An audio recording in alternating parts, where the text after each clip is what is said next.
Hi everyone, आपका मेरे इस चैनल पे तहे दिल से स्वागत है। आज हम एचटेट 2024 टीजीटी साइंस के प्रीवियस ईयर क्वेश्चंस करने वाले हैं। तो हमारा सबसे पहला क्वेश्चन है 91। A 200 newton block rest on a frictionless inclined plane of a angle of inclination 30 degree. A cord attached to the block passes over a frictionless pulley at the top of the plane is attached to a second block. If the system is in equilibrium, then the weight of the second block in Newton approximately। आपको options given है, तो अब देखते हैं इसको कैसे solve करेंगे। यहाँ पे आपको सबसे पहले 200 न्यूटन आपको वेट दे रखा उस ब्लॉक का, तो W1 हमने ले लिया वेट 200 न्यूटन। ओके, यहाँ पे इंक्लाइन प्लेन और जिसका एंगल दे रखा है कितने पे इंक्लाइंड है वो 30 डिग्री पे है, तो थीटा हमें दे रखा है 30 डिग्री। ओके, अभी जो सिस्टम है ये हमारा किस में है, इक्विलिब्रियम पे है। तो इक्विलिब्रियम पे तो जो टेंशन होगा तो उसका फार्मूला क्या होगा, T=W1 साइन थीटा। अब बात यहाँ आती है कि जब सिस्टम इक्विलिब्रियम में था तो हमारे साथ उस कोड के साथ क्या जुड़ा हुआ था, सेकंड ब्लॉक भी जुड़ा हुआ था, तो हमें उसका वेट निकालना है। तो यहाँ पे जो टेंशन होगा वो उस जो सेकंड ब्लॉक का वेट था उसके बराबर हो जाएगा टेंशन, तो ये हम मान लेते हैं इसे W2। तो ओवरऑल जो फार्मूला बन के तैयार हुआ वो क्या हुआ, W2=W1 sine theta. Okay, W2 हमें निकालना है, W1 हमारे पास है 200 newton into sine theta sine 30, sine 30 की वैल्यू 1/2, 200 इंटू 1/2, इसको कट करेंगे तो फाइनल आंसर हमारा क्या आएगा, W2=100 न्यूटन हमारा आ जाएगा। ऑप्शन नंबर फर्स्ट हमारा यहाँ क्या हो जाएगा, करेक्ट हो जाएगा। नेक्स्ट चलते हैं हमारे 92 वाले क्वेश्चन पे। The process in which a mixture of heavier particles and lighter particles are separated by the wind is. Options दे रखे हैं आपको, थ्रेसिंग, विनोइंग, सीविंग, सेडिमेंटेशन। तो सबसे पहला ऑप्शन दे रखा है हमें थ्रेसिंग। थ्रेसिंग क्या होता है, ये विनोविंग से पहले आता है स्टेप, ठीक है। इसमें हम क्या करते हैं, जो हम ग्रेन्स होती है और जो हेज़ होती हैं, जो भूसा होता है, उससे हम ग्रेन्स को कैसे अलग करते हैं, एक हार्ड सरफेस से जो फार्मर होते हैं वो क्या करते हैं, खेतों में ड्राम पे पटक पटक के और उसके साथ गेहूं को उन हेज़ के साथ भूसे को अलग कर लेते हैं, ठीक है। तो इस टाइप के प्रोसेस को क्या बोलते हैं, थ्रेसिंग बोलते हैं। ओके, विनोविंग प्रोसेस क्या होता है, इसमें हम करते हैं कि हम बड़े बड़े पंखे लगा देते हैं। जैसे मम्मी घर में पिसना करती है तो वहाँ पे जब पंखे लगा के मम्मी क्या करती है, हैवी पार्टिकल्स को लाइटर पार्टिकल्स से क्या करती है, अलग करती है, ठीक है। तो वो होती है हमारी विनोविंग। ओके, सीविंग क्या होती है, जब पिसने के टाइम पे मम्मी जो अपना झारना होता है, जो छलनी होती है, बड़े टाइप का झारना जिसमें माइनर माइनर से होल होते हैं, ठीक है, काफ़ी सारे होते हैं उस झारने में, लोहे वाले में। ओके, तो उससे मम्मी क्या करती है, सीविंग के साथ उसमें से जो पार्टिकल्स होते हैं डिफरेंट साइज़ के, उनको उसके साथ अलग करती है। गेहूं में जैसे कंकर वगैरह या छोटे पार्टिकल्स है उनको उसके साथ अलग करती है। तो सीविंग का मतलब होता है छानना, तो ये वाला वो प्रोसेस हो गया। ओके, सेडिमेंटेशन क्या है, सेडिमेंटेशन वो होता है कि जैसे एक लिक्विड मिक्सचर ले रखा है या कोई सॉल्यूशन है, उसमें आप कोई इनसोल्यूबल पार्टिकल डालते हो, अगर उसका साइज़ ज़्यादा बड़ा है, हैवियर है, तो वो नीचे सेटल डाउन हो जाएगा, तो उस प्रोसेस को हम बोलते हैं सेडिमेंटेशन, ठीक है। तो यहाँ पे हमारा क्या पूछा गया था, वो प्रोसेस बताना जिसमें हैवी पार्टिकल और लाइटर पार्टिकल को क्या करते हैं, सेपरेट करते हैं बाय वाइंड, ठीक है। तो इसका ऑप्शन नंबर क्या हो जाएगा हमारा, सेकंड करेक्ट हो जाएगा। ओके, तो नेक्स्ट चलते हैं हमारे 93 पे। 2.5 gram of sugar is dissolve in 47.5 gram of water, what is its concentration as percent by mass. अब क्वेश्चन को देखते हैं कैसे सोल्व करेंगे। तो यहाँ पे हमें क्या निकालना है, मास परसेंटेज निकालनी है। तो मास परसेंटेज निकालने का फार्मूला क्या होता है, मास ऑफ सोल्यूट बटे मास ऑफ सॉल्यूशन, राइट। और परसेंटेज के लिए हम मल्टीप्लाई कर देंगे 100 से। अब जो मास ऑफ सोल्यूट है वो हमें गिवन है, कितना है, 2.5 ग्राम शुगर, ठीक है। ओके, तो ये सोल्यूट है शुगर, तो इसका मास दे रखा है 2.5 ग्राम। ओके, ये डिजोल्व किस में है, 47.5 ग्राम ऑफ वाटर में, इसका मतलब हमें सोलवेंट गिवन है। ओके, वेट एक मिनट, यहाँ पे मैंने सोल्यूट लिख दिया, यहाँ आएगा सोल्यूशन, ठीक है। तो हमें सोल्यूशन फाइंड करना है, क्या, मास ऑफ सॉल्यूशन फाइंड करना है। तो उसके लिए क्या करना पड़ेगा, mass of solute plus mass of solvent, तो सोल्यूट हमारा 2.5 ग्राम और सोलवेंट हमारे पास कितना गिवन है वाटर का, 47.5 ग्राम। ओके, तो ओवरऑल कितना हो गया मास, हमारे पास 50 ग्राम हो गया, राइट। ओके, तो मास परसेंटेज का फार्मूला हमारे पास है ही, तो वैस वैल्यू पुट करनी है 2.5 ग्राम ऊपर, नीचे 50 ग्राम, ये ग्राम से ग्राम कैंसिल आउट हो जाएगा, ठीक है। मल्टीप्लाई हमारा 100 था ही। ओके, तो इसको जैसे हम सोल्व करेंगे तो हमारी वैल्यू आएगी 0.05 इंटू 100, और ये हो जाएगा 5/100 इंटू 100। ओके, तो हमारा आंसर आ गया 5%। ऑप्शन नंबर सेकंड हमारा यहाँ पे क्या हो जाएगा, करेक्ट हो जाएगा 93 का। तो नेक्स्ट क्वेश्चन है 94, विच of the following contains maximum number of molecules, ठीक है। ओके, हमें क्या निकालना है, मैक्सिमम नंबर ऑफ मॉलिक्यूल्स निकालने हैं। ओके, तो ऑप्शन आपको गिवन है, कार्बन डाइऑक्साइड है, नाइट्रोजन है, हाइड्रोजन है, मीथेन है, सबके 1-1 ग्राम दे रखा है आपको मास। ओके, तो हमें सबसे पहले करना क्या होता है कि अगर आपसे मैक्सिमम नंबर ऑफ मॉलिक्यूल पूछे जाएँ तो आप सबसे पहले उनके मोल्स निकाल लो, मोल्स के बाद फिर हम मॉलिक्यूल्स तक पहुँच जाएंगे, ठीक है। ओके, तो मोल्स निकालने के 3 फार्मूले होते हैं, एक होता है गिवन मास बटे मोलिकुलर मास, एक होता है number of particle divide by Avogadro's number, एक होता है volume at STP divide by 22.4 litre, ठीक है। ये अलग अलग कंडीशन होती है एसटीपी की, अगर ओल्ड वाली ले रहे हो या फिर स्टैंडर्ड वाली ले रहे हो तो उसके हिसाब से यहाँ पे वेरिएशन आता है 22.7 का, ठीक है, ऐसे वेरिएशन आ जाता है। ओके, तो हमें क्या करना है, सबसे पहले मोल्स निकालने हैं, तो हमें क्या गिवन है, मास गिवन है, तो हम ये वाला फार्मूला यूज़ करेंगे सबसे पहले, ठीक है। तो हर किसी के मोल्स निकाल लेते हैं हम सबसे पहले, तो मोल्स निकाल लिए हमने सबसे पहले कार्बन डाइऑक्साइड के, ठीक है। तो कार्बन डाइऑक्साइड के मोल्स निकाल रहे हैं, एक उसका मास है। ओके, तो एटॉमिक मास कितना है 44। ओके, तो नियर अबाउट वैल्यू आएगी 0.0227। ओके, ऐसे ही मैं मोल्स निकाल लेता हूँ नाइट्रोजन के, नाइट्रोजन का मास दे रखा है 1। ओके, एटॉमिक मास कितना है 28। ओके, नियर अबाउट वैल्यू आएगी इसकी 0.0357। ओके, ऐसे ही मोल्स निकाल लेता हूँ हाइड्रोजन के, मास 1 दे रखा है, एटॉमिक मास 2 हो गया। ओके, 2.02 मान लो आप, और इसका नियर अबाउट वैल्यू आएगी 0.495 मोल्स। ओके, लास्ट रह गया मोल्स निकालने हैं हमें मीथेन के, तो मीथेन का मास 1 दे रखा है, एटॉमिक मास हमारा हो गया 16, नियर अबाउट वैल्यू आएगी इसकी 0.0623, राइट। ओके, अब हमने मोल्स निकाल लिया, हमें मॉलिक्यूल्स निकालने हैं, तो ये जो नंबर ऑफ पार्टिकल्स है ना, यही होते हैं हमारे, एटम्स भी हो सकते हैं, आयंस भी हो सकते हैं, मॉलिक्यूल्स भी हो सकते हैं, ठीक है, कुछ भी हो सकती हैं इनमें से जो भी आप पूछा गया हो। ओके, तो मैक्सिमम निकालने हैं हमें मॉलिक्यूल्स। अब इस फॉर्मूले का यूज़ करेंगे, अब क्या लेंगे, moles equals to number of particle by N A. तो हमें पार्टिकल्स निकालने हैं यानी मॉलिक्यूल्स निकालने हैं, तो मोल्स को मल्टीप्लाई कर देंगे हम एवोगैड्रोस नंबर से एन ए से, ठीक है, तो सभी के मल्टीप्लाई कर देंगे। तो मैंने क्या किया, जो पार्टिकल हैं अब वो किसके लिए निकाल रहे हैं, सबसे पहले कार्बन डाइऑक्साइड के लिए निकाल रहे हैं, ठीक है। ओके, तो इसकी वैल्यू कितनी है मोल्स की 0.0227 एन ए, ठीक है। ओके, ऐसे ही पार्टिकल्स किसके लिए निकाल रहे हैं हम, नाइट्रोजन के लिए। ओके, यानी मॉलिक्यूल्स लिख सकते हो आप, इसको मैं एक बार रिप्लेस कर देता हूँ, मॉलिक्यूल्स, ठीक है। ओके, तो मॉलिक्यूल्स कार्बन डाइऑक्साइड, अब नाइट्रोजन के लिए कितने मोल्स थे 0.0357, ये हो गया एन ए से इसकी मल्टीप्लाई। ओके, ऐसे ही मॉलिक्यूल्स किसके निकालने हैं, हाइड्रोजन के।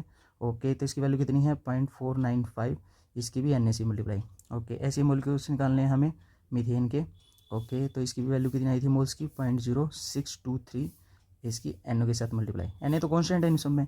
ओके, तो मैक्सिमम देख लो आप किसकी वैल्यू ज़्यादा है। ओके, इसका कोफिशिएंट देख लो 0.02 ये तो कम है, 0.03 इससे ज़्यादा है, 0.4 ये सबसे ज़्यादा है, 0.06 ये इससे थोड़ी कम है। तो ओवरऑल ऑर्डर क्या आ जाएगा, हाइड्रोजन, फिर उसके बाद मीथेन, फिर उसके बाद नाइट्रोजन, फिर उसके बाद कार्बन डाइऑक्साइड, ये ऑर्डर रहेगा। तो मैक्सिमम पूछा था, तो मैक्सिमम के हिसाब से ऑप्शन नंबर 3 हमारा यहाँ क्या हो जाएगा, करेक्ट हो जाएगा। ओके, चलते हैं हमारे नेक्स्ट क्वेश्चन 95 पे। हमसे पूछा गया है कि ये 4 स्टेटमेंट दे रखी हैं, तो बताना है कि आपको कौन सा इनकरेक्ट है। पहला लिख रखा है a metal use in joining electric wires magnesium. Okay, जो इलेक्ट्रिक वायर होती है ना उसमें मोस्टली हम कॉपर और एल्यूमिनियम का यूज़ करते हैं, ठीक है, क्योंकि वो इलेक्ट्रिकल कंडक्टर हैं, हाई इलेक्ट्रिकल कंडक्टिविटी होती है, लो रेजिस्टेंस होता है, ठीक है। ओके, बट जो मैग्नीशियम है उसकी क्या होती है, रेजिस्टिविटी यानी रेजिस्टेंस ज़्यादा होता है, और रिएक्टिविटी ज़्यादा होने की वजह से उसको हम यूज़ नहीं करते। तो ऑप्शन नंबर तो पहले यही गलत हो गया, ठीक है। तो इसका मतलब हमारा यही क्या होगा, करेक्ट आंसर होगा ऑप्शन नंबर ए। बाकी हम आगे और भी देख लेते हैं। सेकंड ऑप्शन क्या बोल रहा है, एक मेटल है whose oxide is soluble in both acid and base. आपको और क्या दे रखा है इसके साथ मैच करके, जिंक दे रखा है। जिंक के बारे में आप याद रखेंगे, जिंक होता है एम्फोटेरिक नेचर का। एम्फोटेरिक वो होते हैं जो एसिड और बेस दोनों की तरह बिहेव करें। तो जिंक का चाहे आप ऑक्साइड बनाओ, ठीक है, या फिर जिंक का आप हाइड्रोक्साइड बनाओ, ठीक है, ओके। तो ऑक्साइड बनाओ या हाइड्रोक्साइड बनाओ, तो दोनों ही केस में क्या होंगे, ये जो ऑक्साइड होंगे सोल्यूबल होंगे और दोनों ही एसिड बेस के साथ क्या होंगे, मैच करेंगे, ठीक है, दोनों के साथ रिएक्ट करेंगे। तो जिंक क्या हो गया, एम्फोटेरिक नेचर का हो गया। तो ये बात तो बिल्कुल सही लिखी हुई है, okay. Third, a metal unreactive towards oxygen and dilute acid, और दे रखा है मैच गोल्ड के साथ। अब गोल्ड के बारे में बात याद रखेंगे, जो गोल्ड होता है वो क्या होता है, अनरिएक्टिव मेटल होता है, ठीक है, यानी आप इसे नोबल मेटल भी बोल सकते हैं, ठीक है। ये ऑक्सीजन और एसिड के साथ क्या नहीं करता, रिएक्शन नहीं करता, ठीक है। सिर्फ रिएक्शन करता है तो सिर्फ एक्वा के साथ रिएक्शन करता है। एक्वा हमें पता ही है, ठीक है, गोल्ड सॉल्यूशन होता है HCl और HNO3 का, ठीक है, 3:1 रेशो में होता है ये, ठीक है, सिर्फ इसी के साथ रिएक्शन करता है, ओके। ये भी हमारा सही है, okay. Fourth, a metal extracted by using electrolytic reduction aluminium, ये बात सही लिखी गई है। जो एल्यूमिनियम है वो हाईली रिएक्टिव मेटल है, ठीक है, तो उसके ऊपर एक ऑक्साइड की लेयर जम जाती है, तो हमें उस एल्यूमिनियम ऑक्साइड जो एल्यूमिना है उसको हमें एल्यूमिनियम से एक्सट्रैक्ट करना है, तो हम किसका यूज़ करते हैं, इलेक्ट्रोलाइटिक रिडक्शन का यूज़ करते हैं। और उसके बाद हम उस पर क्या कर लेते हैं, एक रिड्यूसिंग एजेंट कोक या कार्बन का यूज़ कर लेते हैं, ठीक है, ओके, प्रॉपर एल्यूमिनियम को एक्सट्रैक्ट करने के लिए। तो 4, 3, 2 ये सारे के सारे करेक्ट हैं, और जो इनकरेक्ट है वो एक है, तो इसलिए हमारा ऑप्शन नंबर 1 क्या है, करेक्ट है, ओके। हम चलते हैं हमारे नेक्स्ट क्वेश्चन की तरफ, which is 96। Which type of joint is found between the bones of skull. तो हमें दे रखे हैं सबसे पहले जो खोपड़ी की हड्डी होती है उसके बीच में कौन सा जॉइंट होता है, तो हम 1 बाय 1 देख लेते हैं। सबसे पहले हिंज जॉइंट। हिंज जॉइंट कौन सा होता है, हिंज जॉइंट होता है वो आपका एल्बो और आपकी जो नी है, ठीक है, घुटने वाले, और एल्बो कोहनी, ठीक है, इनके बीच में क्या होता है, ये हिंज जॉइंट होता है, और ये ओनली 1 प्लेन में मूव करता है, ठीक है, यानी या तो आप एक एक्सिस में मूव करवा दो, कोई सी भी एक एक्सिस में, यानी एक्स एक्सिस या वाई एक्सिस या जेड एक्सिस, तीनों में से किसी भी एक एक्सिस में एक प्लेन में मूव कर सकता है, ठीक है ना, ओके, इन 1 प्लेन, ओके। अच्छा, ऐसे ही आ गया पाइवेट जोन। पाइवेट जोन के बारे में बताना आपको, ये जो नेक होती है आपकी, ठीक है, नेक में फर्स्ट या सेकंड वर्टिब्रेई वाली में के बीच में होता है ये जॉइंट, ठीक है, ओके। बस इतना याद रखना, अपनी नेक में होता है पाइवेट जोन, इन जॉइंट आपका एल्बो और नी में। और ये आ गया फाइब्रस जॉइंट। फाइब्रस जॉइंट आपका खोपड़ी की जो हड्डी होती है उनके बीच में पाया जाता है, ठीक है। तो ऑप्शन नंबर करेक्ट हमारा क्या हो जाएगा, 3rd हो जाएगा। 4th तो देख लेते हैं आपका कार्टिलेगिनस जॉइंट। ये कहाँ होता है, ये आपका जो स्पाइन होती है और आपके पेल्विस, ठीक है, ओके, इनमें पाया जाता है ये जॉइंट, ओके। अब चलते हैं हमारे क्वेश्चन नंबर 97 पे। Consider the following statement, okay. तो पहला दे रखा है, any DC generator can also function as a simple DC motor. ऐसे ही सेकंड दे रखा है, the induce electromotive force produce in an alternating current generator reverses direction twice per period, okay. तो आपको करेक्ट देखना है कि कौन सा इसमें से करेक्ट होगा, या दोनों करेक्ट होंगे या नहीं होंगे, ओके। तो हम देखते हैं सबसे पहले, पहला क्या पूछ रखा है, any DC generator can also function A simple DC motor. अब याद रखेंगे कि ये बात बिल्कुल सही है, जो डीसी जनरेटर होता है और जो डीसी मोटर होता है उन दोनों का जो डिज़ाइन होता है ना वो सेम होता है, ठीक है, सेम डिज़ाइन होता है। अब सेम डिज़ाइन है, अब ऑपरेटिंग देखना है, तो जो मोटर मोड होता है उसमें क्या करते हैं, मोटर वाले में होता है कि हम इलेक्ट्रिक एनर्जी सप्लाई करते हैं और मैकेनिकल रोटेशन प्रोड्यूस होती है, राइट, ओके। और जनरेटर में क्या होता है, जनरेटर में हम मैकेनिकल एनर्जी सप्लाई करते हैं और इलेक्ट्रिक एनर्जी प्रोड्यूस होती है। लिख देता हूँ मैं यहाँ पे, इलेक्ट्रिक टू मैकेनिकल और यहाँ पे mechanical to electrical, right, okay. तो इस हिसाब से ये क्या हो गया, पहला हमारा क्या हो गया, करेक्ट हो गया, ओके। सेकंड देखते हैं, जो इंड्यूस इलेक्ट्रोमैग्नेटिक फोर्स हैं वो प्रोड्यूस हुई हैं इन एसी जनरेटर में, ठीक है। अब इसको कैसे देखेंगे हम, ये बात भी बिल्कुल सही है, तो इसको देखने के लिए क्या करेंगे, जो एसी जनरेटर होता है ना, एसी, इसके नाम में ये है एसी, यानी अल्टरनेटिंग करंट क्या कर रहा है, ये प्रोड्यूस कर रहा है, ठीक है, ओके। और साथ में जो इंड्यूस इलेक्ट्रोमैग्नेटिक फोर्स है, ईएमएफ है, वो क्या करती है, हर एक हाफ रोटेशन पे इसका जो हाफ पीरियड होगा उस हाफ पीरियड में क्या कर देती है, उसको रिवर्स कर देती है उसकी डायरेक्शन को। तो जैसे ही पूरा एक साइकिल होगा तो उस टाइम पे कितनी बार रिवर्स करेगा, कितने पीरियड रिवर्स करेगा, वो ट्वाइस डायरेक्शन रिवर्स करेगा, राइट। तो इसके हिसाब से ये सेकंड भी हमारा क्या हो गया, करेक्ट हो गया। तो ऑप्शन देखना हमें कौन सा है, both first and second are correct, तो ऑप्शन नंबर 4 यहाँ पे क्या हो जाएगा, करेक्ट हो जाएगा। चलते हैं 98 की तरफ। Which of the following is not causative organism for ringworm, यानी रिंग वॉर्म के लिए कौन सा एप्लीकेबल नहीं है, कौन सा उसके लिए रिस्पॉन्सिबल नहीं है, वो बताना आपको, ठीक है। तो जो रिंग वॉर्म होता है ना, वो एक फंगल इन्फेक्शन है, फंगल इन्फेक्शन, ठीक है। ये इफ़ेक्ट किस किस को करता है, ये आपकी स्किन को, आपके हेयर को, नेल्स को, ठीक है। ओके, तो इसमें कौन कौन रिस्पॉन्सिबल होते हैं फंगी जो इन्फेक्शन करते हैं? एक तो आपका माइक्रोस्पोरम, ठीक है, एक आपका ट्राइकोफाइटन, ओके, एक आपका एपिडर्मोफाइटन, ओके। जो नहीं करता वो आपका कौन सा है? माइक्रो वाला है, जो रिंगवॉर्म के लिए रिस्पॉन्सिबल नहीं है। तो ऑप्शन नंबर 4 हमारा यहाँ पे क्या हो जाएगा? करेक्ट हो जाएगा। ओके, चलते हैं हमारे नेक्स्ट क्वेश्चन की तरफ। Is 99 the atomic mass of an element is determined by the number of. हमें एटॉमिक मास निकालना है। कोई भी जनरल एक एलिमेंट एक्स मान लेते हैं, नीचे लिखते हैं हम उसके सब्सक्रिप्ट, लेफ्ट साइड बॉटम में वो लिखते हैं हम उसका एटॉमिक नंबर, और राइट में टॉप पे लिखते हैं हम सब्सक्रिप्ट, वो लिखते हैं हम उसका एटॉमिक मास, ठीक है। जो एटॉमिक मास होता है वो कहाँ होता है? सारा का सारा न्यूक्लियस में होता है, ठीक है। और वहाँ पे कौन होते हैं? प्रोटॉन और न्यूट्रॉन होते हैं, ठीक है। इन दोनों के कॉम्बिनेशन को ही हम क्या बोलते हैं? न्यूक्लियॉन्स बोलते हैं। तो ऑप्शन नंबर 4 हमारा यहाँ क्या हो जाएगा? करेक्ट हो जाएगा। नेक्स्ट चलते हैं हमारे, which is 100 an ionic compound of element x and chlorine has formula MCl3, the molecular mass of MCl3 ये दे रखा आपको।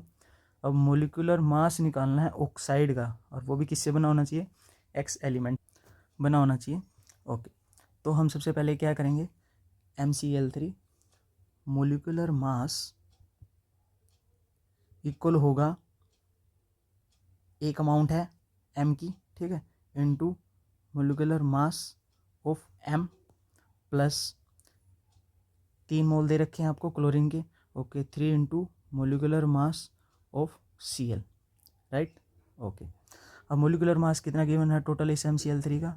वो गिवन है 118.5, right, equals to molecular mass of M हमें फाइंड करना है, ये हो गया M plus 3 into molecular mass of chlorine. एक क्लोरीन का मोलिकुलर मास कितना होता है? 35 इक्वल्स टू 5, ठीक है, ग्राम पर मोल। ओके, तो जैसे हम इसकी मल्टीप्लाई करेंगे तो हमारी वैल्यू कितनी आएगी? हमारी वैल्यू आएगी 106.5। ओके, तो M हमारा निकल जाएगा, इस वैल्यू को उस तरफ भेजेंगे तो 118.5 माइनस 106.5 इज इक्वल्स टू 12 ग्राम पर मोल हमारा एटॉमिक मास निकल के आ जाएगा उस मेटल का। ओके, अब हमारा ये निकल के आ गया। ओके, अब ध्यान रखो, हमें नेक्स्ट बताना है क्या? मोलिकुलर मास ऑक्साइड का बताना है। हमें इस X के साथ क्या करना है? ऑक्साइड बनाना है, ठीक है। अब हमें नहीं पता कि X के कितने मोल्स लिए होंगे, ऑक्सीजन कितने मोल्स लिए होंगे, यानी कितने एटम्स लिए होंगे। ओके, तो हम उसको फाइंड करने के लिए कैसी हेल्प ले सकते हैं? इस मेटल की हेल्प ले सकते हैं। इस मेटल ने क्लोरीन के साथ कितने बना रखे हैं? अगर क्लोरीन 3 क्लोरीन जो है, एक क्लोरीन पे एक माइनस होता है, और इसने 3 क्लोरीन लिए तो 3 माइनस, तो मेटल पे ऑफकोर्स एक मेटल यूज़ हुआ है तो उस पर 3 प्लस आएगा, राइट। तो ऐसे ही X पे कितना आ गया? 3 प्लस आ गया। ऑक्सीजन पे कितना होता है? 2 माइनस। तो अब क्या करते हैं? वही कंपाउंड बनाने के लिए इनकी क्रॉस मल्टीप्लाई कर देते हैं, ठीक है। इसका 2 इसके पैर के सब्सक्रिप्ट में आ जाएगा, और इसका 3 इसके सब्सक्रिप्ट में आ जाएगा। तो ऐसे करके ये कंपाउंड बन के तैयार हो जाएगा H2O3। तो हमें ये कंपाउंड बनाना है, ठीक है। और इसका क्या पूछा है आपसे? मोलिकुलर मास पूछा है। तो बस अब तो वैल्यूज पुट करनी है आपको, ठीक है। ऑक्सीजन का कितना होता है? 16 होता है, और ऐसे ऐसे कितनी है? ये 3 मोल है, ओके, 3 एटम है। ऐसे ही एक्स की वैल्यू, एक्स का हमने निकाला है अभी 12 है, ओके, ऐसे ऐसे कितनी है? 2 है, तो 2 इंटू 12, ओके। तो अब इसको जैसे ही सोल्व करेंगे तो हमारी वैल्यू आएगी 2448 इक्वल्स टू 72 ग्राम पर मोल, राइट। तो ऑप्शन नंबर 3 हमारे यहाँ क्या हो जाएगा? करेक्ट हो जाएगा। चलते हैं नेक्स्ट क्वेश्चन की तरफ। 101, ये इस ऑप्शन में क्या है? एरर है, ठीक है। तो इसके आपको नंबर्स मिल गए थे, ठीक है, जो 2024 में हुआ था ये, तो इसके मार्क्स आपको मिल गए थे, ठीक है। तो नेक्स्ट चलते हैं हम 102 पे। जो हार्मोन है रिस्पॉन्सिबल होते हैं ओव्यूलेशन के लिए, इसके बारे में बताना है। इसमें सबसे पहले दे रखा है एस्ट्रोजन। एस्ट्रोजन तो सिर्फ प्रोड्यूस होता है किसके द्वारा? जो डेवलपिंग फॉलिकल्स होते हैं ना, उनके द्वारा, डेवलपिंग फॉलिकल्स के द्वारा, ठीक है। ये तो जस्ट हेल्प करता है आपके LH को प्रोड्यूस होने में, ओके। अब उसके बाद क्या आता है? उसके बाद हम देख लेंगे LH को ही देख लेंगे, ओके। ये जो LH होता है ये हमारा ओव्यूलेशन जब ओव्यूलेशन होता है उसके लिए रिस्पॉन्सिबल कौन सा हार्मोन होता है, ये हमारा LH वाला ही होता है। ठीक है, तो ऑप्शन नंबर 3 हमारा यहाँ पे क्या हो जाएगा, करेक्ट हो जाएगा। अब इसके बाद ऑप्शन बाकी भी देख लेते हैं। ये जो सेकेंड ऑप्शन है प्रोजेस्टेरोन, ठीक है, ये वाला क्या होता है, ये आफ्टर ओव्यूलेशन के बाद जो हमारा यूट्रस होता है उस यूट्रस को मेंटेन करने के लिए प्रेगनेंसी के टाइम पे, ठीक है, उसको मेंटेन करने के लिए इसका यूज़ होता है, इस हार्मोन का। सेकंड हो गया हमारा। ओके, अब बचता है फोर्थ है फॉलिकल स्टिमुलेटिंग हार्मोन, FSH। ये FSH का काम क्या है, ये FSH है पिट्यूटरी ग्लैंड के द्वारा रिलीज होने वाला हार्मोन है। ये क्या करता है, ये आपके जो ओव्यूलेशन से पहले ओवरी होती है उसको मेंटेन और ग्रोथ का काम करता है, उसको हेल्प करता है। ठीक है, ओके, तो ऑप्शन नंबर हमारा 3 यहाँ पे क्या हो गया, करेक्ट हो गया। ओव्यूलेशन के लिए कौन सा हार्मोन रिस्पॉन्सिबल है। Okay, question number 103, an insect trapped in a circular groove with A radius of 12 centimetre continuously moves along the groove and completely 7 revolution in 100 seconds. Regarding the motion of the insect, consider the following statement. अब आपको 3 statement दे रखी है, तीनों statement आपको बतानी है कि कौन सी करेक्ट है कौन सी इनकरेक्ट है। तो अब देख लेते हैं 1 बाय 1। अब सबसे पहले हम क्या करेंगे, फर्स्ट को देखेंगे, लीनियर स्पीड निकालनी है। ठीक है, जो स्पीड निकालनी है वो उसका फार्मूला क्या होता है, स्पीड का फार्मूला होता है डिस्टेंस अपॉन में टाइम। ओके, अगर स्पीड का डिस्टेंस अपॉन में टाइम होता है तो हमें सबसे पहले डिस्टेंस चाहिएगी। ओके, तो डिस्टेंस निकालनी है, तो यहाँ पे सबसे पहले देखो डिस्टेंस के लिए कुछ दे रखा है क्या। ओके, तो यहाँ पे ये दे रखा है कि 7 रिवोल्यूशन कंप्लीट करता है 100 सेकंड में। ठीक है, 7 रिवोल्यूशन कंप्लीट करता है। तो सबसे पहले आप देखो सर्कमफ्रेंस क्या होती है, जो सर्कमफ्रेंस होती है सर्कल की, उसे कैसे निकालते हैं, 2πr फार्मूले से। ओके, तो 2πr से पता चल गया। ओके, तो ये सर्कमफ्रेंस होती क्या है, जैसे कि किसी एक पॉइंट से हम पूरा सर्कल ऐसे एक डिस्टेंस ट्रेवल करेंगे, यही आपकी क्या होती है, सर्कमफ्रेंस होती है। अब उसने ऐसे ऐसे कितने रिवोल्यूशन लिए हैं, 7 रिवोल्यूशन लिए हैं, तो ओवरऑल डिस्टेंस कितनी हो जाएगी हमारी, ओवरऑल डिस्टेंस हो जाएगी 7 × 2πr, राइट ना। ओके, टाइम हमें गिवन है 100 सेकेंड। ओके, लीनियर स्पीड हमारी निकल जाएगी। ओके, तो कैसे निकलेगी, linear speed equals to distance होगी 7 × 2 × 3.14 पाई की वैल्यू इंटू आर, रेडियस हमें दे रखी है 12 सेंटीमीटर। ओके, डिवाइड बाय हमारा टाइम दे रखा है 100 सेकेंड। ओके, तो लीनियर स्पीड हमारी निकल के आएगी नियर अबाउट टू 5.278 सेंटीमीटर पर सेकेंड, राइट। तो ऑप्शन नंबर ए, तो हम ये स्टेटमेंट फर्स्ट तो क्या है हमारी करेक्ट है। ओके, सेकंड चलते हैं, acceleration is not a constant vector. हमें पता है कि जब एक सर्कुलर मोशन में कोई भी चीज़ रिवॉल्व करती है तो वहाँ पे कौन सा फोर्स लगता है, सेंटीमीटर फोर्स लगता है। तो हर एक पॉइंट के लिए जो एक्सेलरेशन होगी वो कांस्टेंट नहीं होगी, वो वेरिएबल होगी। ठीक है, तो ऑप्शन नंबर सेकंड तो यहाँ क्या हो गया, बिल्कुल सही लिख रखा है, जो एक्सेलरेशन है वो कांस्टेंट वेक्टर नहीं है। ठीक है, तो ये भी बात सही है। Okay, third, magnitude of acceleration is constant 2.3 centimetre पर सेकेंड स्क्वायर, ये हमें निकालना है। ठीक है, तो इसका निकालने के लिए जो एक्सेलरेशन होगी हमारी यहाँ पे, ठीक है, सेंटीमीटर एक्सेलरेशन, उसका मैग्नीट्यूड कैसे निकालेंगे, A = V² ठीक है। ओके, वी हमने अभी निकाली थी। ओके, वी की वैल्यू क्या थी, 5.278। ठीक है, उसका स्क्वायर डिवाइड बाय रेडियस कितनी थी, 12 सेंटीमीटर। ओके, तो इसको सोल्व करेंगे तो नियर अबाउट वैल्यू कितनी आएगी, 27.857/12 = आएगी 2.321। ठीक है, और ये हमारा इसका मतलब थर्ड भी हमारा स्टेटमेंट करेक्ट है। तो ऑप्शन नंबर 4 हमारा यहाँ क्या हो जाएगा, करेक्ट हो जाएगा। All first second third are correct है। ओके, चलते हैं हमारे नेक्स्ट क्वेश्चन की तरफ, 104 की तरफ। एक इलेक्ट्रिक बल्ब है, ठीक है, रेटेड 22 वोल्ट एंड 100 वोट। ठीक है, when it is operated on 110 volt the power consumed will be. अब ये कह क्या रहा है कि जो इलेक्ट्रिक बल्ब है ना, उसको हम 220 वोल्ट देंगे ना तो वो 100 वोट पावर क्या करेगा, कंज्यूम करेगा। बट अगर मैं उसी को ऑपरेट कर दूँ 110 वोट पे, यानी 110 वोट क्या दूँ उसको, इलेक्ट्रिसिटी दूँ उसको, वोल्टेज दूँ, तो वो कितनी पावर कंज्यूम करेगा। तो इसका पावर का जो फॉर्मूला होता है वो क्या होता है हमारे पास, V² होता है। तो सबसे पहले हमारे पास रेटेड वाली है ना जो, उनके लिए कर लेते हैं हम। तो रेजिस्टेंस दोनों के लिए कॉमन होगा क्योंकि एक इलेक्ट्रिक बल्ब है। ओके, तो रेजिस्टेंस निकाल लेते हैं। तो रेजिस्टेंस कैसे निकलेगा, V²/P। ओके, हमारी रेटेड की वैल्यू दे रखी है ना दोनों के लिए, तो 220 वोल्ट। ओके, पावर की वैल्यू 100। ठीक है, ओके, रेटेड वाले के लिए, और ये 220 का स्क्वायर। तो इसको जब सोल्व करूँगा तो कितनी आएगी, 48400 डिवाइड बाई 100, तो इसे वैल्यू कट के रेजिस्टेंस हमारा कितना निकल के आएगा 484 रेजिस्टेंस की यूनिट होती है SI ओम। ओके, ये तो हमारी थी रेटेड के लिए, ये भी रेटेड थी, ठीक है। ओके, और पावर भी रेटेड थी, ठीक है, यहाँ पे ये लिख देता हूँ रेटेड। ओके, अब हमें निकालनी है कंज्यूम्ड के लिए पावर निकालनी है, ठीक है, पर उसकी कंज्यूम्ड के लिए पावर दे रखी है, उसकी अप्लाइड वाली वोल्टेज दे रखी है हमें, ठीक है। ओके, तो डायरेक्ट मैं फार्मूला अप्लाई कर देता हूँ। जो पावर निकालनी है हमें कंज्यूम्ड के लिए निकालनी है, फार्मूला ही रहेगा। अब जो वोल्टेज होगी वो हमारी क्या होगी, अप्लाइड वाली, कि इतनी अप्लाइड की है उन्होंने, ऑपरेट की है।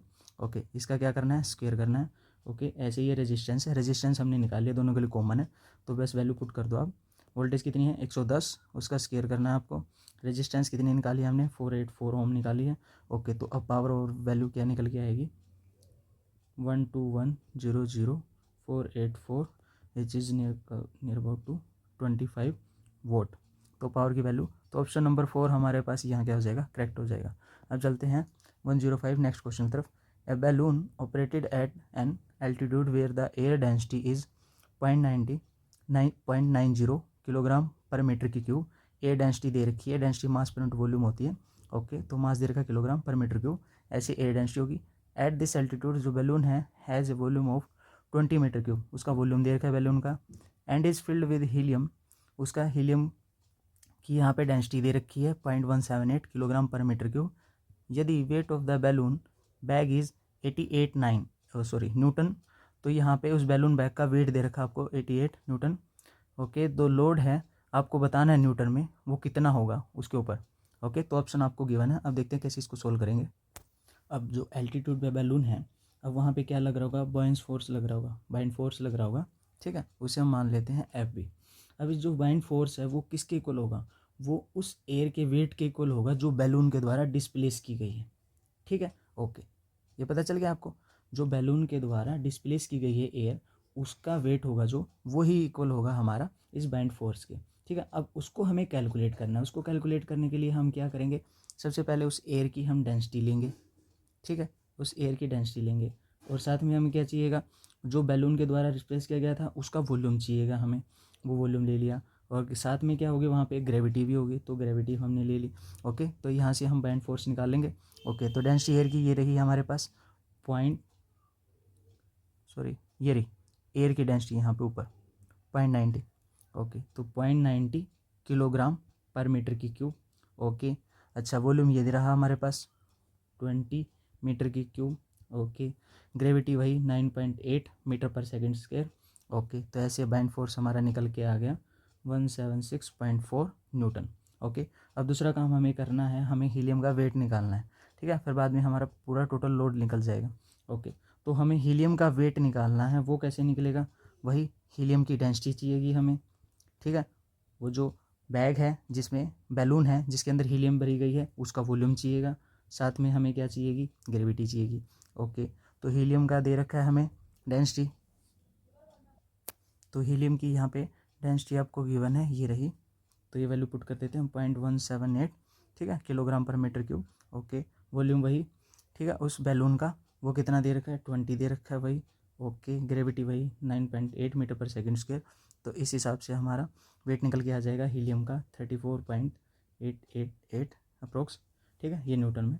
ओके, अब हमें टोटल वेट निकालना है। अब जो टोटल वेट होगा वो कैसे होगा, वो टोटल वेट होगा, एक तो जो हीलियम का वेट हमने निकाला ये, और दूसरा एक वेट ये दे रखा बैलून बैग का वेट, ठीक है। अब टोटल वेट हो जाएगा हमारे पास, ठीक है, तो मैं लिख देता हूँ बैलून बैग, ठीक है, तो ओवरऑल 34.88 प्लस 88 अप्रोक्स वैल्यू आएगी इसकी हमारे पास 122.88 न्यूटन, ठीक है। ओके, तो हमारे पास टोटल वेट आ गया। अब हमें क्या निकालना है, बैलून का जो मैक्सिमम लोड होगा ना वो निकालना है, ठीक है। ओके, तो मैक्सिमम लोड कैसे निकलेगा, तो मैक्सिमम लोड निकलेगा जो हमने बाइंड फोर्स निकाला था ना, जो हमारा एयर डिस्प्लेस हुई थी उस बैलून के द्वारा, उसमें से हम माइनस कर देंगे इस टोटल वेट को, दैट्स इट, ये हमारा उस बैलून के ऊपर जो लोड होगा वो निकल जाएगा हमारा। अब बस वैल्यूज़ पुट कर दो, एफ की वैल्यू ये रही 176.4 न्यूटन, माइनस टोटल वेट वाली ये रही वैल्यू 122.88 न्यूटन, तो ओवरऑल वैल्यू आएगी हमारे पास इसको माइनस करने के बाद 53.512 न्यूटन, ठीक है। तो ऑप्शन नंबर 3 हमारे पास क्या हो जाएगा, करेक्ट हो जाएगा। चलते हैं हमारे नेक्स्ट क्वेश्चन की तरफ। 106 in which part of nephron does glucose reabsorption take place. Option देख लेते हैं वन बाय वन। ग्लोमेरुलस दे रखा है जो, इसका काम होता है, ये क्या होता है, फिल्ट्रेशन के लिए काम आता है। जो ब्लड फिल्ट्रेशन होते हैं वो एक साइट होती है, उसे हम बोलते हैं ग्लोमेरुलस। ठीक है, यहाँ पे क्या काम होता है, सिर्फ फिल्टर करता है किसको, ग्लूकोज को, वाटर को, आयंस होते हैं, ठीक है, और छोटे मोटे मॉलिक्यूल्स होते हैं जो, उनको, ठीक है, सिर्फ उनका काम होता है फिल्टर करना और ब्लड से और कहाँ पहुँचाना, बोमेन कैप्सूल तक। ठीक है, ओके, सिर्फ काम क्या है, बस इतना याद रखिए, इसका काम है फिल्ट्रेशन का। ठीक है, तो यहाँ पे तो कोई ऑब्जर्प्शन हो ही नहीं रहा, तो सिर्फ फिल्ट्रेशन हो रहा है, तो ऑप्शन नंबर फर्स्ट तो गलत हो गया। Okay, Bowman capsule, Bowman capsule क्या होता है, इस ग्लोमरस के द्वारा ही क्या होता है, सराउंडेड होता है। ठीक है, इस जी के द्वारा ही क्या होता है, सराउंडेड होता है। तो ये सिर्फ क्या करेगा, जो भी ग्लोमरस ने फिल्टर किया है ना, उसको क्या कर लेगा, ये बोमेन सिर्फ कलेक्ट कर लेगा, उस फिल्ट्रेट को क्या कर लेगा, कलेक्ट कर लेगा। ओके, तीसरा क्या है, प्रोक्सिमल कॉन्वोल्यूटेड, ये क्या है, ट्यूबल।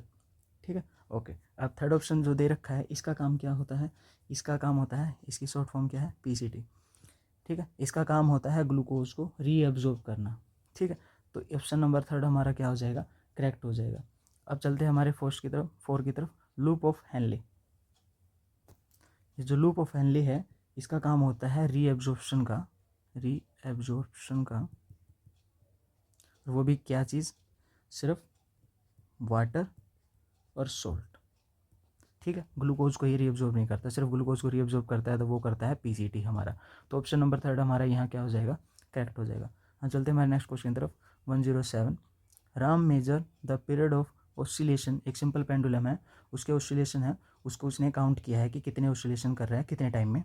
ठीक है, तो उसको उसने मेजर किया है, तो उसके लिए उसने कुछ रीडिंग्स ली हैं। टोटल रीडिंग्स कितनी है, 1 2 3 4 5, 5 रीडिंग ली है। तो इनके लिए आपको क्या करना है, एक तो इनका मीन एब्सोल्यूट एरर निकालना है और एक परसेंटेज एरर निकालना है। ठीक है, फार्मूला पता होगा तो आप इनको ईजिली कर लोगे। तो सबसे पहले हमें इनका क्या निकालना है, पीरियड का मीन निकालना है। ये सब पीरियड दे रखे हैं ना, मतलब सबका टाइम वैल्यू दे रखी है।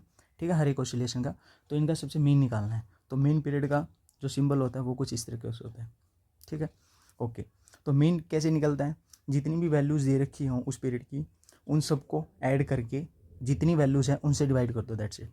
ठीक है, तो 2.63 plus 2.56 plus 2.42 plus 2.71 plus 2.80, 5 values हैं, तो जितनी वैल्यू हो उतनी से डिवाइड होता है, तो उसे ही बोलते हैं हम मीन। ठीक है, तो ये हमारा क्या निकल गया, मीन पीरियड निकल गया। ठीक है, ओके, तो ये मीन पीरियड निकला, इसकी वैल्यू निकलेगी 30.12 divide by 5 which is in about to 2.624। ये हमारा आ गया मीन पीरियड। ओके, अब हमें क्या निकालना है, एब्सोल्यूट एरर निकालना है, फिर उसके बाद निकालेंगे हम मीन एब्सोल्यूट एरर। तो सबसे पहले एब्सोल्यूट एरर निकाल लेते हैं। एब्सोल्यूट एरर हर किसी के लिए निकलेगा। ठीक है, इसको हम टाइम T1 मान लेते हैं, इसको T2, इसको T3, इसको T4, इसको T5। ठीक है, तो ऐसे ही इसका क्या निकलेगा, एब्सोल्यूट एरर निकलेगा। तो ये हो गया एब्सोल्यूट एरर T1 के लिए, तो डेल्टा T1 हो गया। ओके, तो ये कैसे निकलेगा, मोड लगा के। ओके, जो स्टार्टिंग वैल्यू जो हम T1 की ले रहे हैं 2.63, इसमें से माइनस कर दो जो हमारी मेन पीरियड की वैल्यू आई थी 2.624। ऐसे ही T2 निकल जाएगा, T3 निकल जाएगा, T4 निकल जाएगा, T5 निकल जाएगा। ठीक है, हर किसी की वैल्यू को इसके मेन पीरियड में से माइनस कर दो। तो मैं जल्दी से इनकी वैल्यूज डाल देता हूँ। ओके, तो 2 पॉइंट, नेक्स्ट वैल्यू क्या है 5.6 है, इसमें से माइनस करना है ये वैल्यू। ठीक है, ओके, ऐसे ही नेक्स्ट क्या है 2.42, इसमें से वैल्यू में माइनस करनी है। ओके, मोड लगाना है, 2.71 माइनस करनी है ये वाली वैल्यू मीन पीरियड वाली। ओके, नेक्स्ट है 2.80, इसमें से वैल्यू करनी है, उसको मोड लगाना है। ठीक है, ओके, तो उसी हिसाब से वैल्यूज आएंगी 0.006 near about 0.064 near about 0.204 near about 0.086 near about 0.176। ठीक है, सभी वैल्यू सेकंड में आएंगी क्योंकि सेकंड में हम इसको कैलकुलेट करें। अब हमें निकालना है मीन किसका, ये जो हमने एब्सोल्यूट एरर निकाला है। ठीक है, इसका मीन निकालना है। तो मीन कैसे निकलता है, इन सभी वैल्यू का सम और जितनी वैल्यू हो उसी से डिवाइड, 1 2 3 4 5, 5 वैल्यू है, 5 से डिवाइड, और ये सारी वैल्यू 0.006 0.064 0.204 0.086 0.176। ठीक है, 5 से डिवाइड, तो नियर अबाउट वैल्यू आएगी 0.536 by 5 equals to 0.1072 second, right. Okay, हमारा निकल के आ चुका है मीन एब्सोल्यूट एरर 0.10, ठीक है। 0.10 कहीं है, 0.11 है, 0.11 है, तो 1 और 4 में देखेंगे। ओके, 1 और 4 में से देखेंगे। अब निकालना परसेंटेज एरर। अब परसेंटेज एरर कैसे निकलता है?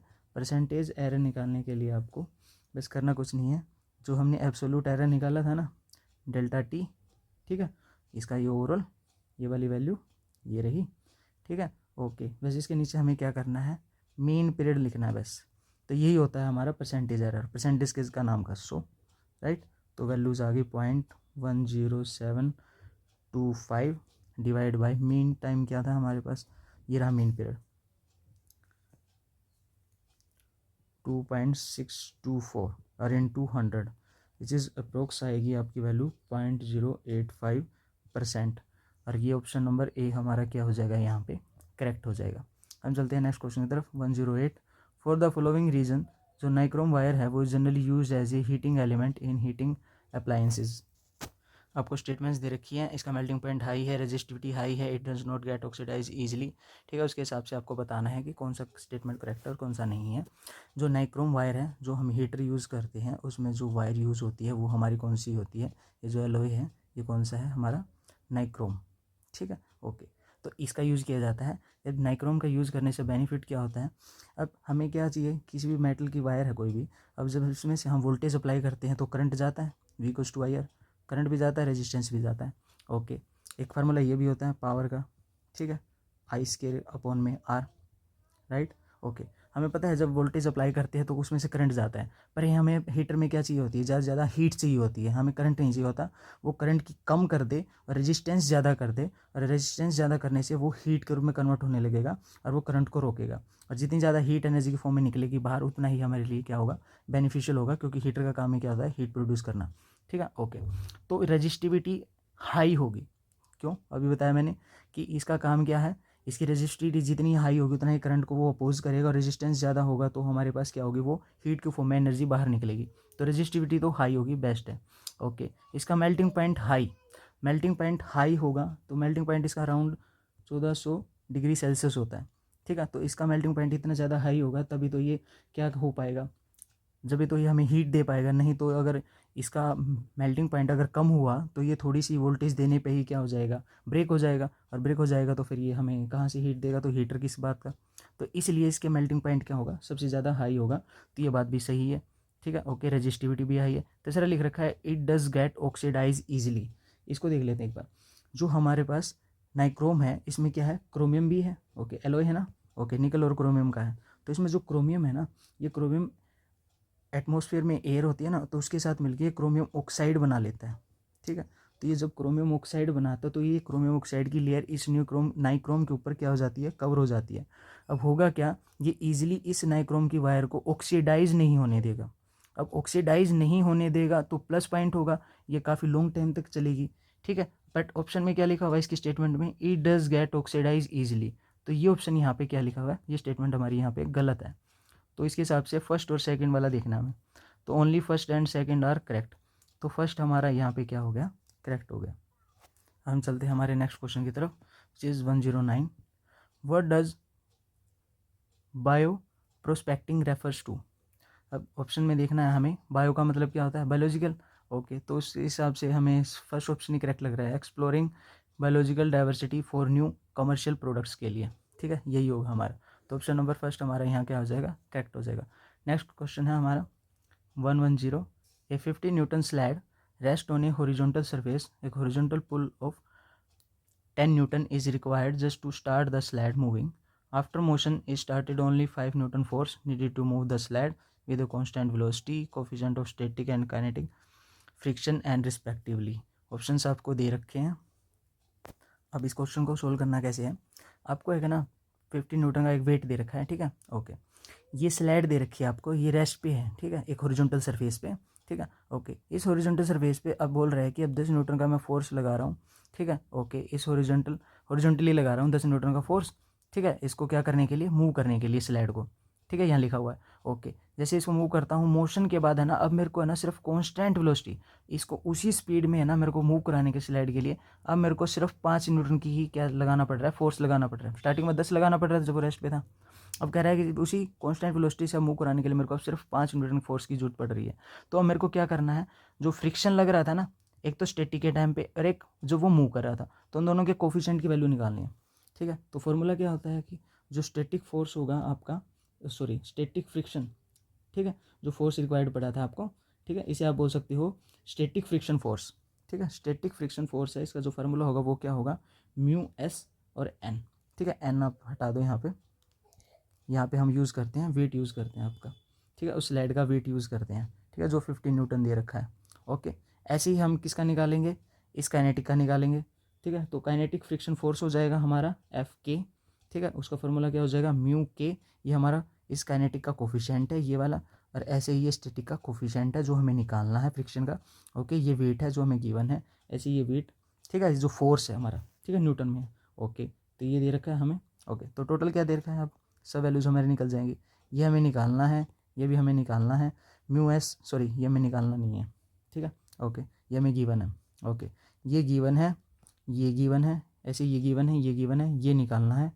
ओके, ऐसे ही हमें ये कोफिशिएंट निकालना है। ओके, तो हम इसको रीअरेंज कर लेते हैं, तो mu s equals to f s बटे में डब्लू।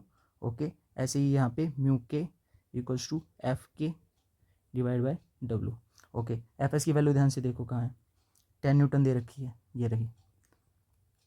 ऐसे ही वेट कितना था, 50 था। ओके, उस स्लाइड का। ओके, तो इसको सोल्व करेंगे तो कितनी आएगी, ये यहाँ से कट गया 1/5.2, राइट। ओके, ऐसे ही यहाँ पे काइनेटिक कोफिशिएंट निकलेगा फ्रिक्शन। ओके, तो एफ के की वैल्यू कितनी है, 5, यहाँ दे रखी होगी, ये रही। ठीक है, ओके, वेट कितना था, वही स्टार्टिंग वाला 50। ओके, तो इसको सोल्व करेंगे तो कितना आएगा, 1/10। ओके, तो 0.1। ठीक है, तो इस हिसाब से ये हमारे कोफिशिएंट निकल गए। ओके, फ्रिक्शन कोफिशिएंट निकल गए। ओके, स्टैटिक वाला भी और काइनेटिक वाला भी। तो 0.2 और 0.1 देखना हमें, 0.2 और 0.1। ठीक है, तो ऑप्शन नंबर हमारा सेकंड क्या हो जाएगा, यहाँ पे करेक्ट हो जाएगा। ठीक है, ओके, नेक्स्ट हम करते हैं अगली वाली स्लाइड में। Okay, thank you.